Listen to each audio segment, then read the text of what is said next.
Hello everyone, in this video I'm going to walk you through how to change search engine in Samsung Internet. So once you've opened up your Samsung Internet, the next thing you do is tap on the three lines on the bottom right corner.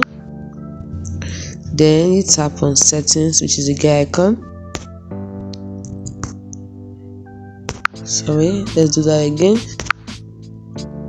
You tap on the three lines at the bottom right corner. Tap on settings, and then you see address bar search. That is where you choose a search engine. Tap on it and you have your options. You have Google, Bing, DuckDuckGo, YouTube, Yandex.com, AskJarvis, Yahoo, Ireland. You can also add another search engine. So let's say I want to change to DuckDuckGo, and that's it. Just tap on this. That is how to change search engine in Samsung Internet. Hope you found this video helpful.